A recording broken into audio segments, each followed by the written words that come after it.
Now, I'm not normally a big arcade person. I have a couple arcade games because they're classic: Banjo-Kazooie, Pac-Man. You know, your normal ones. I got Shadow Complex, your good ones.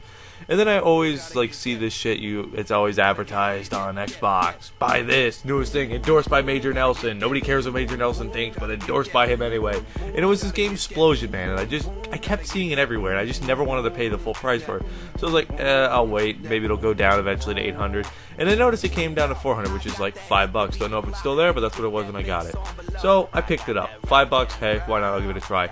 And I did not know anything about this game going into it, and I must say it was very entertaining, but it had a couple downfalls to it. First off, the game you play as Splosion Man, who's pretty much a science experiment gone terribly wrong, and you can tell the guy is not, well, let's just say his mind isn't in the best place. He's crazy, he really is eccentric, and it's quite entertaining to see some of the stuff he gets into. You run around, you jump, you explode, you have a triple jump, and then you just must navigate an entire gauntlet of traps and normal platforming bullshit.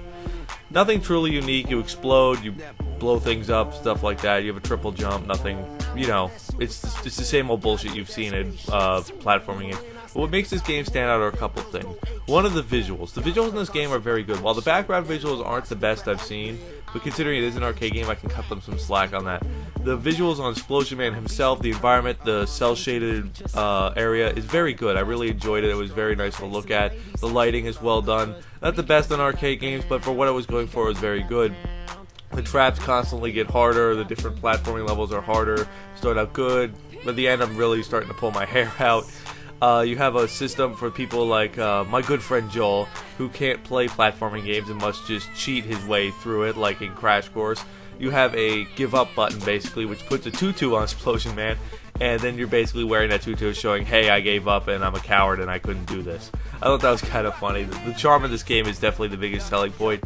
It's very funny. It's got very references to movies, The Matrix, Spider-Man, Kung Fu movies. It's really cool. They show, like, in the very few cutscenes it has, it really does show that. It's really kind of cool. Boss battles aren't difficult at all, which was kind of disappointing. Even like the second and the first boss battle were really easy to figure out and kill. That was really disappointing. Especially platforming bosses always become a challenge here or there. It was really disappointing to see that the bosses weren't really as well thought out as I've seen in other platforming games. But the biggest selling factor of this game is the multiplayer. 4-player co-op through a separate campaign. You have red, blue, green, and yellow, and all of your different color Splosion Mans. And when you jump and explode off each other, it really creates a visual, like, feast almost. It looks like fireworks. It's really cool. It requires timing. Biggest problem is are people. You can't, like, it actually requires timing. While you have a countdown button, you're also, like, betting that the people will also listen to you, which sucks. Splosion Man's biggest thing is multiplayer and just its dynamics and its visuals. The sound design is really good, from the explosions to the quirky sounds they make. Well, granted, nobody talks. It suffers from Snoopy syndrome. You know how the fucking the parents go wah wah.